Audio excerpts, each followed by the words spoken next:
You're listening to The Jacob Valk Show. He's breaking down the latest and greatest in sports as only he can. Follow him on Twitter at RealJacobValk. Here he is, Jacob Valk.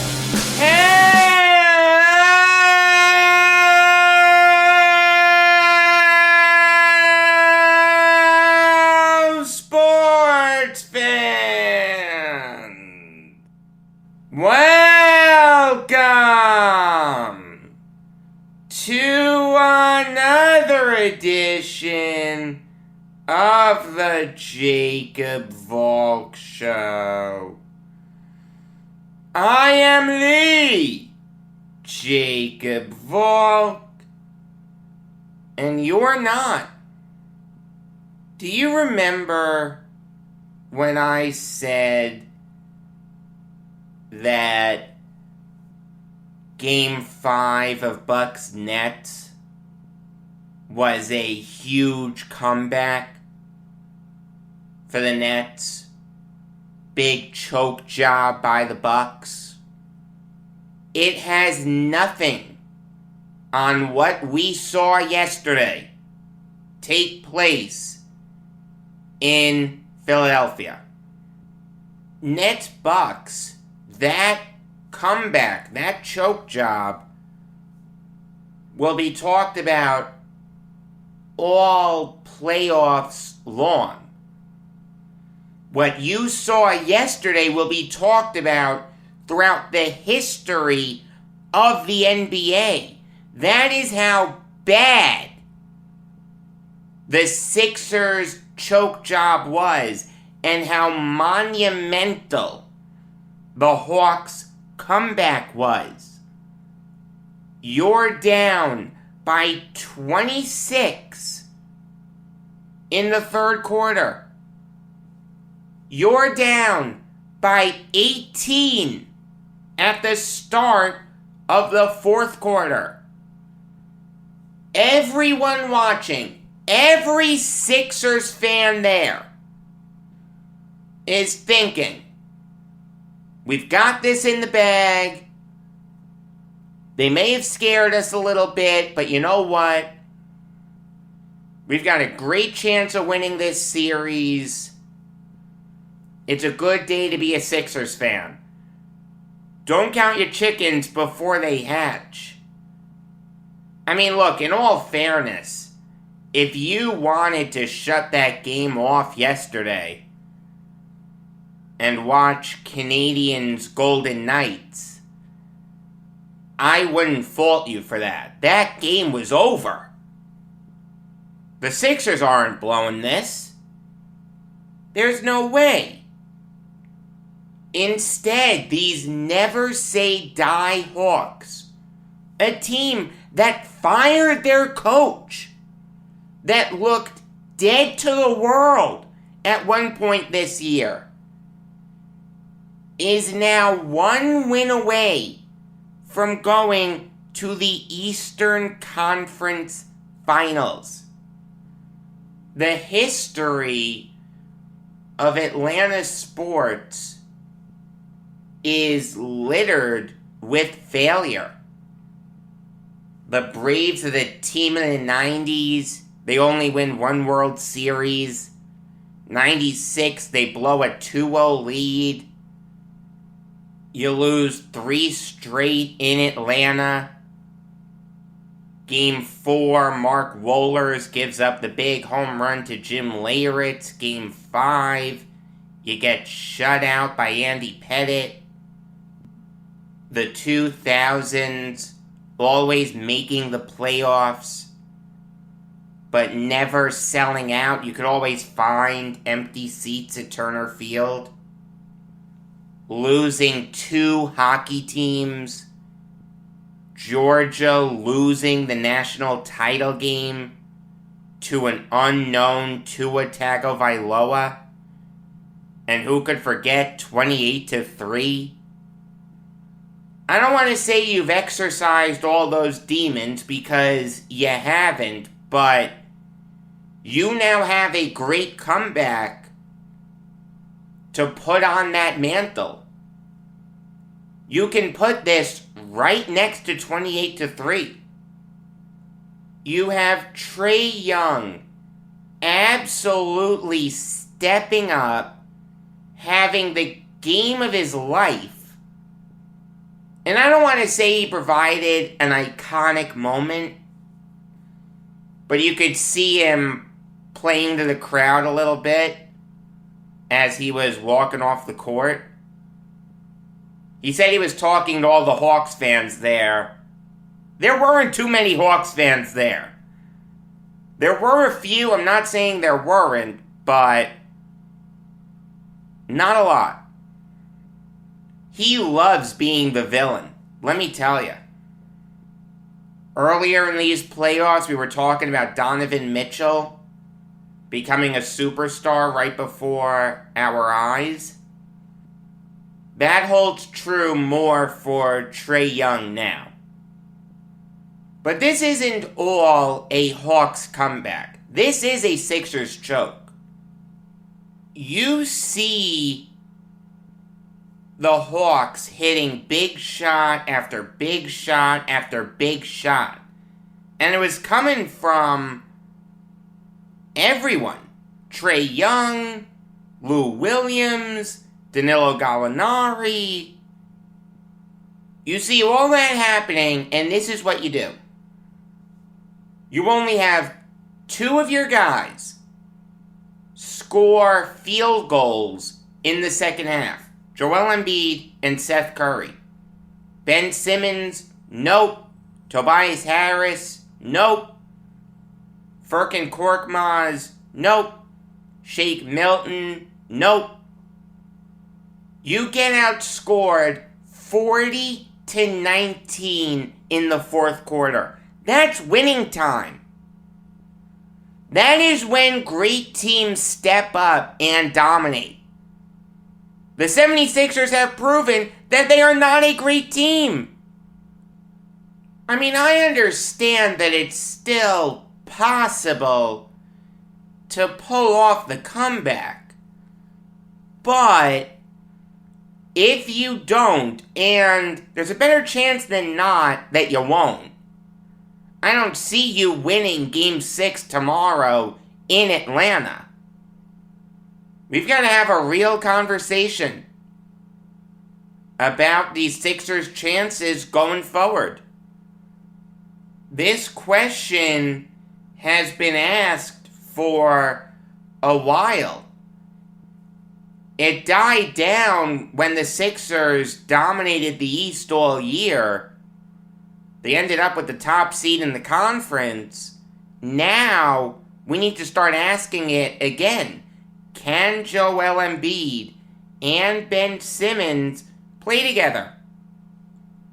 You tried surrounding them with a bunch of shooters. It hasn't worked. It may be time to trade Ben Simmons.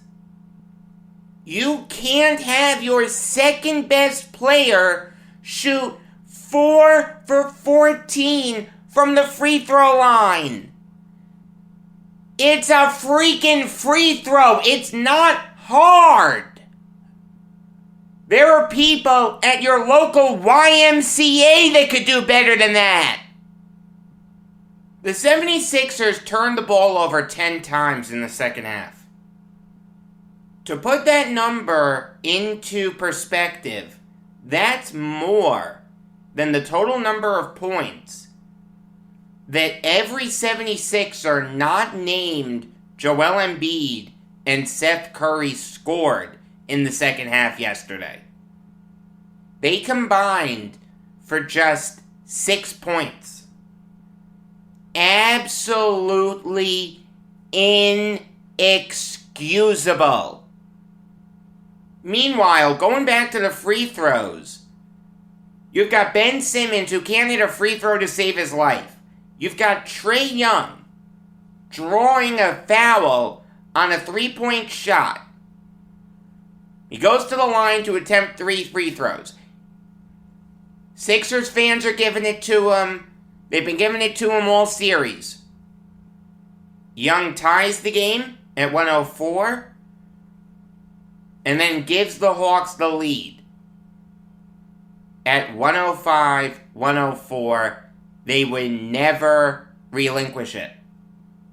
Gallinari hit a mid-range with less than a minute left to put the Hawks up 3. Joel Embiid missed 2 free throws. Trae Young made 2 free throws.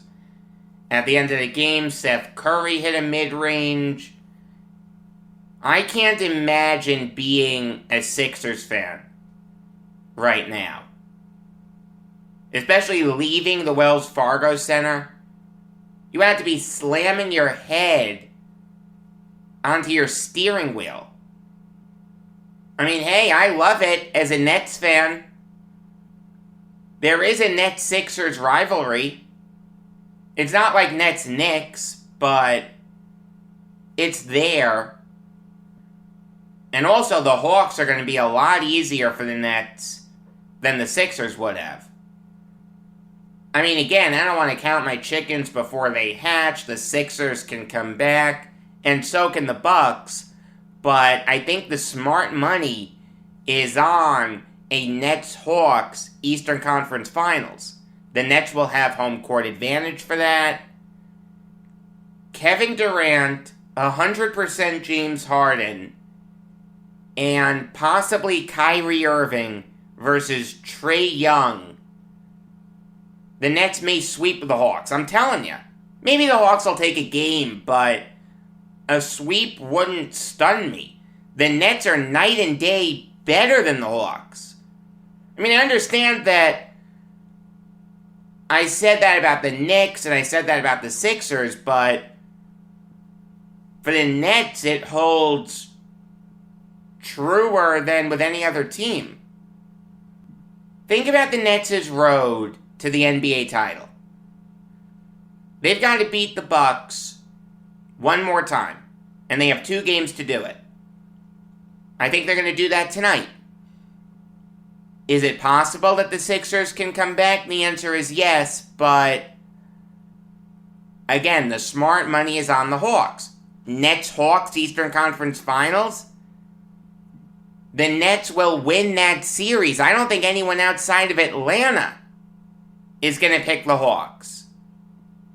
Then in the NBA Finals, you take a look at the 3 teams that are still alive. The Jazz are on life support. Again, it's possible that they can come back, but I think the smart money is on the Clippers. Our Clippers team without Kawhi Leonard. The only guy who stands a chance of slowing down Kevin Durant. And you have the Phoenix Suns. I mean, I like the storylines there. Chris Paul playing in his first NBA Finals. Devin Booker in his first NBA Finals. Paul and Booker versus Harden and Irving. Steve Nash coaching against his old team. Mike D'Antoni coaching against his old team. There are some great storylines there. But I think the Nets will win that series. Again, I don't want to count my chickens before they hatch. A million things can happen between now and then, but the outlook of the Brooklyn Nets is really, really positive. Speaking of Clippers Jazz, it's time for me to put some respect on Paul George's name. I mean, when the report came out that Kawhi Leonard could have an ACL injury, I said yesterday, okay, that's it, forget about it, the Jazz are winning this thing. We're going to see a Jazz-Suns Western Conference Finals because Paul George is not a good playoff performer. Idiot Jacob over here was proven wrong. I give Paul George a ton of credit for stepping up and winning that game. 37 points and 16 rebounds, being the focal point on offense. I didn't think he could do it. I think a lot of people didn't think he could do it. I mean, maybe going into the game, you had a tough time getting into it because you thought it was going to be a blowout, but this was a back and forth affair. The biggest lead that either team had was 10 points. Both teams had a 10-point lead at one point. That's not insurmountable. This was a really fun game. Now, if you were to tell me that one of Donovan Mitchell and Paul George were no-show, I'd say, okay, Paul George no-showed. Yeah, I can believe that. No, it was Mitchell. He only had 21 points, shot just 6 for 19 from the field, 4 for 14 from beyond the arc. The Clippers did a great job defensively on him. Think about that. Without Kawhi Leonard, a 2-time Finals MVP, one of the best defensive players in the game today, a 2-time Defensive Player of the Year, the Clippers did the best job on Donovan Mitchell that they have all series. You know who the best member of the Jazz was yesterday? Bojan Bogdanovic. All due respect to Bogdanovic. I like Bogdanovic. Former Net. Remember him well. He can't be the best player on the Jazz if they're going to win. It's just that simple. Every one of the Jazz's big guns except Donovan Mitchell stepped up. Rudy Gobert had a double-double. Joe Ingles did his thing. Royce O'Neal did his thing. Jordan Clarkson did his thing. But this was Paul George's night. I don't want to say he's put the notion that he can't win in the playoffs to bed permanently, because he still has to win one more game. But look, Game 6 tomorrow is going to be in the Staples Center. He can win that. Marcus Morris can step up again. Reggie Jackson can step up again. Let me tell you, those two guys are the unsung heroes for the Clippers. Everyone's focusing on Paul George, and they should be, because George was the best player on the court yesterday. But don't overlook what Morris and Jackson did. Morris had 25 points. Jackson had 22. Without them, the Clippers don't win. It's just that simple. But the story here is Paul George. Shouldn't have doubted him. Playoff P. Gotta love it. And if you're a Jazz fan, if you lose this series, this has to sting. This is the best chance you've had in over 20 years to go to the Western Conference Finals. I mean, the stars have aligned perfectly here for you. You don't have any superstars to deal with. In fact, Donovan Mitchell is probably the best player on the Jazz, Clippers, and Suns. And now you're one loss away from being eliminated. This is going to sting for a while. There's no question about that. But now it's time to preview Nets-Bucks. If the Nets are going to win this game, they need two guys to step up. And I'm not counting Kevin Durant, because we know that Durant is going to get his. Is he going to play 48 minutes tonight? Probably not. Is he going to get 49 points again? Probably not. But he's going to get his. We all know that. I'm focusing on two guys. James Harden and Joe Harris. I mean, Harden was more of a distraction on Tuesday than anything else. I mean, obviously it worked. But you're one of the 10 best players in the NBA.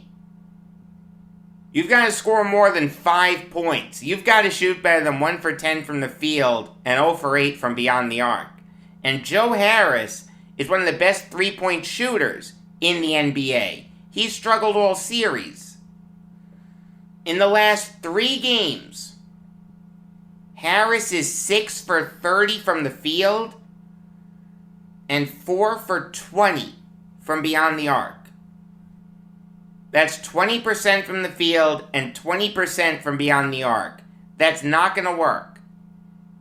Harris needs to get his act together because Jeff Green isn't going to drop 27 points again.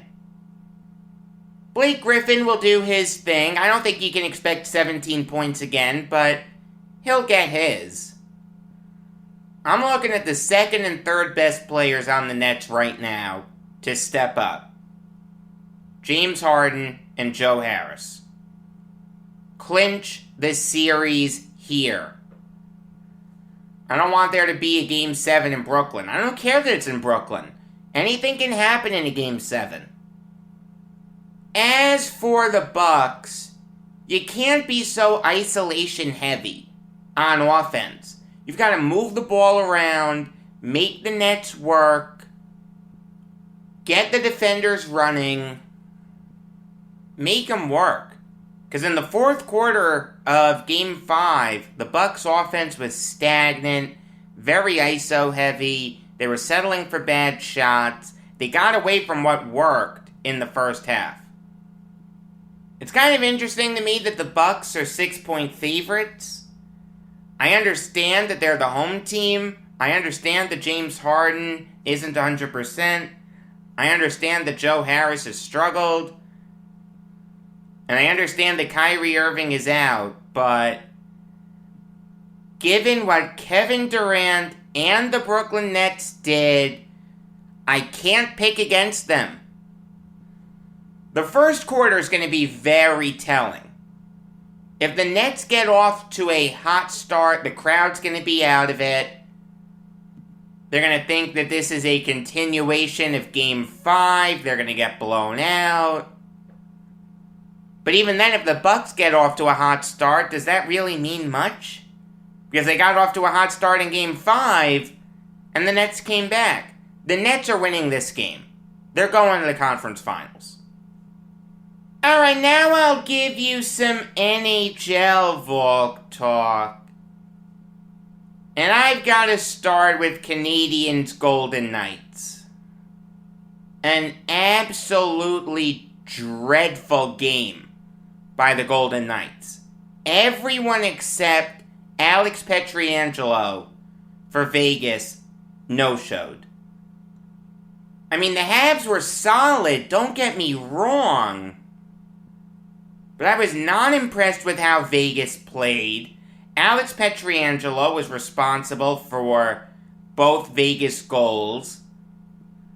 Marc-Andre Fleury gave up 3 goals. I thought the Golden Knights' defense was dreadful. Bad game for Vegas. I mean, the first goal, the Joel Armia goal, that was just a bad job by Vegas. You have a few opportunities to clear the puck and you can't. Brown misses on the blocked shot. Bad shift by Vegas. That wasn't on Fleury as much as it was his defense. The second goal, though, that shot had nothing on it. I mean, that's a shot that a 10-year-old takes when he's first learning how to play hockey. Tyler Toffoli got nothing on that, and somehow it beat Fleury. He had to be kicking himself for that, let me tell you. I mean, a perfect example of how bad Vegas was Carl Dahlstrom getting a perfect one-time opportunity, point-blank chance. There are players in juniors that could score a goal in that spot, and Dahlstrom just hits the crossbar. I don't know how on earth he missed the net on that shot. And then the Byron goal, another bad job by the Golden Knights defense, but still, it's Paul Byron on a breakaway, not Matt Barzal. If you're Fleury, you should be able to stop that. All he did was a simple backhand move. I mean, a good job by Josh Anderson of tying up his man that freed up Byron for the breakaway. But again, that's one that Fleury would like back. Like I said, Alex Pietrangelo scored 2 goals to make the game a little interesting, but be honest, once the Habs went up 3-0, did you really think that they were going to blow it? I mean, the Golden Knights dominated the third period, but Alex Pietrangelo was the only guy able to solve Carey Price. I mean, that's not gonna work if you're Vegas. It's gonna be interesting to see what happens now with that series going to Montreal. Not a lot of fans are gonna be allowed in. The environment's gonna be completely different for the players. It's gonna be very interesting to watch that game tomorrow night. But not as interesting as watching Lightning Islanders. Obviously, I'm going to be there. If the Lightning are going to win this game, they've got to get the crowd out of it quickly. And don't let the crowd back into it. The Penguins and Bruins had moments where they got the crowd out of it for a little bit, but then the Islanders gave them something to cheer about. If you're the Lightning, once you sense that the Islanders faithful are out of it, and this kills me to say, as a member of the Islanders faithful, seize on that. Don't let them get back into the game. As for the Islanders, they have to toe a fine line here. They're a very physical team. They're more physical than the Lightning. The Lightning have been up to the challenge, but the Islanders are the more physical team. I don't think there's a question about that. They need to keep that up, but they also can't take a lot of penalties. The Lightning power play is the best in the game. They've scored a power play goal in both of these games. Now, granted, the Islanders did a great job on the Lightning power play on Tuesday. The Lightning were just 1 for 5. That's a victory. That is a victory for the Islanders. But don't give them that many opportunities again. Ultimately, I think the Islanders are going to win this game. You know the crowd's going to be rocking. The Islanders didn't play well on Tuesday. That's not going to happen again, especially in Uniondale. Will the Islanders take a 2-1 series lead? Yes, yes, yes. Alright, now I'll give you some NFL Valk talk. And I've wanted to talk about my beloved Jets for a while. Haven't really had the chance to until today. So please indulge me because I'm gonna go pretty in depth on them. There are 4 things that I want to hit on.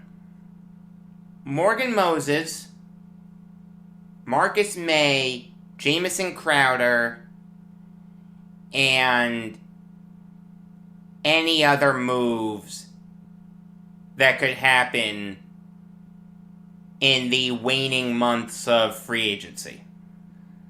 I'll start with Moses. According to Jeremy Fowler of ESPN, the Jets have made progress with him on a multi-year deal. The Jets are the favorites. So it seems like the smart money now is on Moses becoming a Jet. It would be an absolutely fantastic move. Morgan Moses has been one of the better right tackles in the NFL for a long time. Like, I remember really liking him coming out of Virginia. I was stunned that he slipped to the third round, did not have a good rookie year. Then his sophomore year on, he balled out and became a really good right tackle. He's played in every game since 2015, incredibly durable. Last year, according to Pro Football Focus, he had an 80.6 overall grade. That's the best mark of his career. He played in more snaps last year than in any other year of his career. I don't know why Washington moved on from him. It was incredibly stupid. You take a look at the Jets' offensive line. You've got the left side set with Mekhi Becton and Elijah Vera Tucker. Center's going to be Connor McGovern. Right guard is going to be either Alex Lewis or Greg Van Roten. Right tackle is going to be George Fant. Look, in a perfect world, I'd see the Jets sign Austin Ritter to play center and move McGovern over to right guard. But that's not going to happen. I think McGovern can have a bounce-back season. And Lewis and Van Roten weren't awful last year. Also, Greg Van Roten grew up an Islanders fan, so I like that. I'm okay with my center and my right guard. I'm not as happy with my right tackle. I wanted Mitchell Schwartz, but the latest I've heard is that Schwartz may retire. Good for him, but the Jets still need a right tackle. Enter Morgan Moses, who's exponentially better than George Fant. The Jets may even cut Fant, or they may keep him as the swing tackle / maybe even blocking tight end. I mean, Fant is really athletic. I could even see him playing fullback in some sets. Get a little creative. Creativity. Haven't seen that in a Jets offense in a long time. Signing Moses would be a fantastic move for the Jets. Joe Douglas, get this done. There were rumblings that Marcus May would sit out minicamp.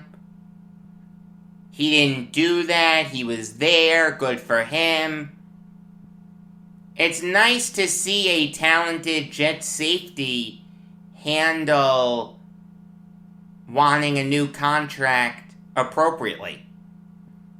And now you see what's going on with Jamal Adams and the Seahawks. An excused absence? Yeah, right. My God, did the Jets make the right decision there. The Jets should lock up May. According to Pro Football Focus, he had the highest grade out of any Jet on offense or defense at 82.9 last year. Give him a big contract.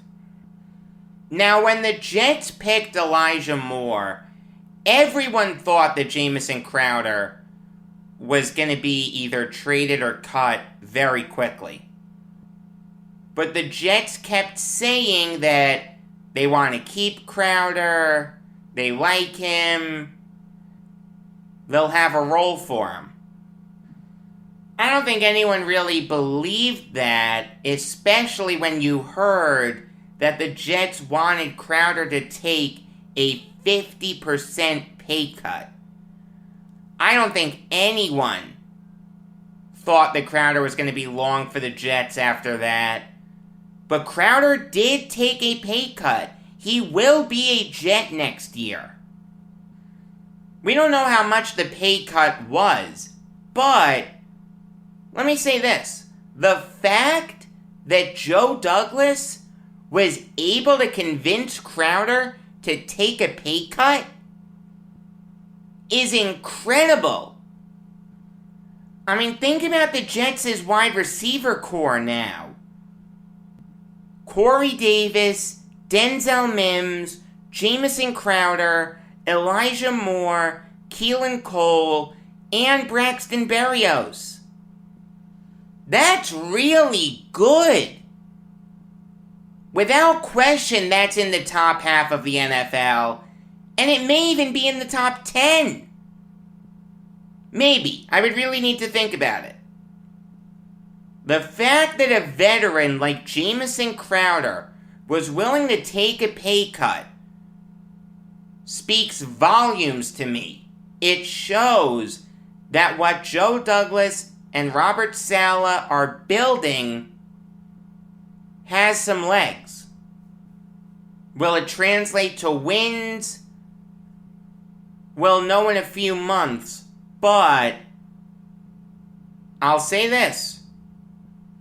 I like Robert Saleh. I think he's going to work out. Joe Douglas did the right thing in drafting Zach Wilson. I think he has a plan. I think he's executing it. I think that plan is really to put the pedal to the metal next year. To not go all in this year. And you know what? He got a talented veteran wideout to buy into that. Good job by Douglas. But that does play into the last point.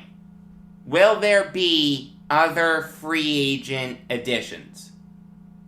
We heard the Jets linked to Nick Mullins. He's obviously familiar with Mike LaFleur. But that didn't happen.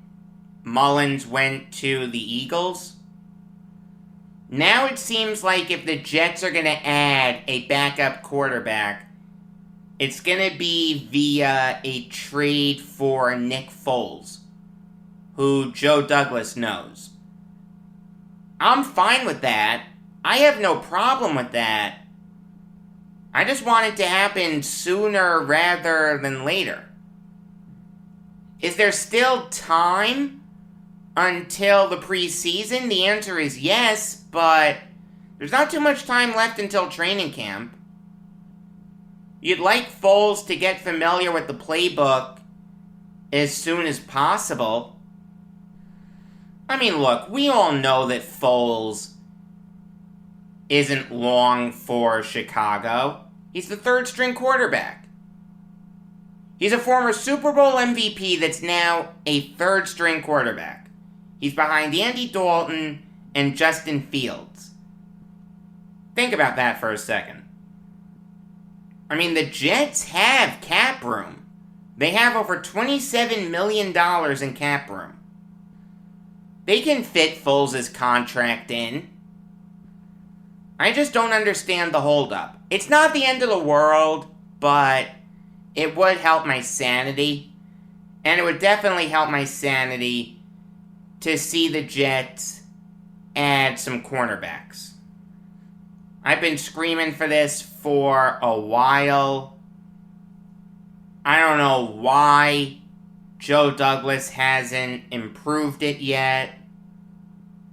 Take a look at the Jets' corners. Bless Austin, Bryce Hall, Javelin Guidry, Corey Ballantyne, Justin Hardy, Brandon Eccles, Jason Pinnock, Michael Carter II, Lamar Jackson, Bennett Jackson. It's terrible. It's the worst cornerback group in the league. There are 3 cornerbacks out there that would make perfect sense for the Jets. And I've mentioned these guys before. I'll do it again. I don't expect the Jets to sign all 3 of these guys. But you know what? Give me 2 of the 3, and I'll be happy. Steven Nelson, Richard Sherman, and Brian Poole. Steven Nelson was a cap casualty by the Steelers. Played well for him last year. Had a 67.1 overall grade. He's 28 years old. He'd make sense for the Jets. Richard Sherman would make sense for the Jets. 67.7 overall grade last year, according to Pro Football Focus. The year before that, he was Pro Football Focus's top-graded corner. And a 90.3 overall grade. He can still play. He knows Robert Saleh's defense. And the fans would get really excited about it. Richard Sherman would make a ton of sense. And Brian Poole was a really good signing by Mike Maccagnan. One of the few guys you can say that about. He's one of the best slot corners in the NFL. Unfortunately for him, he got hurt. But he was still good. Played just under 500 snaps. Had a 77.1 overall grade. The year before that, he had a 79 overall grade. Give me two of those three, and I'll be happy. Right now, I see the Jets as a 5 or 6 win team.